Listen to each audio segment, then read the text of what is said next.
भूल भुलैया। गांव के बाहरी इलाके में एक पुरानी हवेली खड़ी थी जो अब खंडहर में बदल चुकी थी। लोगों के बीच में यह हवेली एक डरावने रहस्य की तरह मशहूर हो गई थी। कहानियां थीं कि हवेली में जो भी आता वह कभी लौट नहीं पाता। इस हवेली की कहानी पर आधारित अंधविश्वास और डर की कई परतें थीं।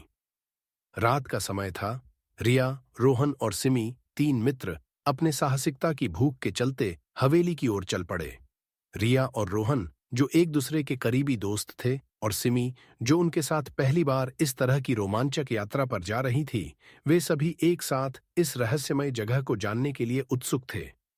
देखो, यहां से हवेली साफ नजर आ रही है, रोहन ने हवेली की ओर इशारा करते हुए कहा। उसकी आंखों में एक चमक थी, एक तरह की उत्तेजना और डर का मिश्रण। मुझे यह जगह थोड़ी अजीब लग रही है, सिमी ने अपने हाथों को झटकते हुए कहा। क्या हमें यहां आना चाहिए था? डरना क्यों? रिया ने हंसते हुए कहा। हम यहां केवल देखने आए हैं। अगर कुछ अजीब हुआ तो हम वापस लौट जाएंगे। वे हवेली की ओर बढ़े। हवेली का मुख्य दरवाजा भारी और पुराना था। रिया ने धीरे धीरे दरवाजा खोला और अंदर कदम रखा। हवेली की हवाएं सर्द और अव्यवस्थित थीं, जैसे किसी ने यहां वर्षों से सफाई न की हो।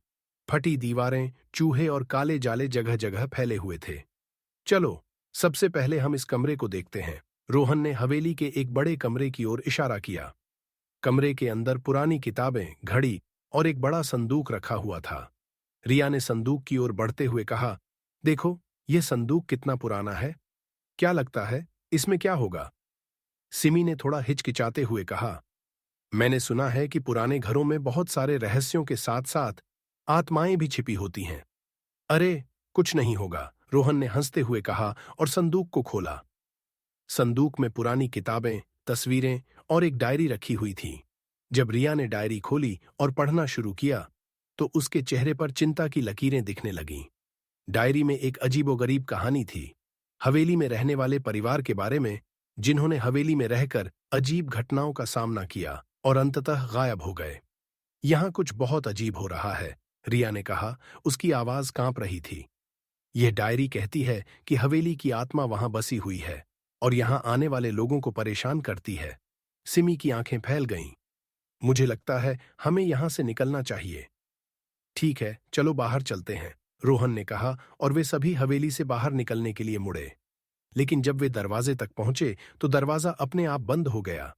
क्या हो रहा है? सिमी ने घबराते हुए कहा। हम फंस गए हैं। अचानक हवेली की दीवारों से अजीब आवाजें आने लगीं, चीखें, कराहें और अजीब सी हंसी। रोहन और रिया ने एक दूसरे को देखा, जबकि सिमी ने अपनी आंखें बंद कर लीं और डर के मारे कांप रही थी। हमें किसी भी कीमत पर बाहर निकलना होगा, रिया ने जोर से कहा। वे सभी कोशिश करने लगे, लेकिन हवेली के दरवाजे अपने आप नहीं खुले। फिर अचानक डायरी में लिखी हुई एक बात उनके दिमाग में आई। वहां से निकलने के लिए तुम्हें हवेली की आत्मा को शांति देना होगा। क्या हमें इसका कोई तरीका मिल सकता है? रोहन ने पूछा। हो सकता है, रिया ने कहा और डायरी में से कुछ पुराने अर्चना का सामान निकाला। वे इसे हवेली के विभिन्न हिस्सों में रखकर आत्मा को शांति देने की कोशिश करने लगे। अंततः हवेली की दीवारों से आवाजें कम होने लगीं और दरवाजे खुलने लगे। वे तुरंत हवेली से बाहर निकले और दूर जाकर सांस ली। हवेली पीछे रह गई, लेकिन उसके खौफनाक रहस्य अब भी उनकी यादों में ताजा थे। हमने जो देखा वो सच में भयानक था, सिमी ने कहा। हमें अब कभी भी ऐसी जगहों पर नहीं जाना चाहिए।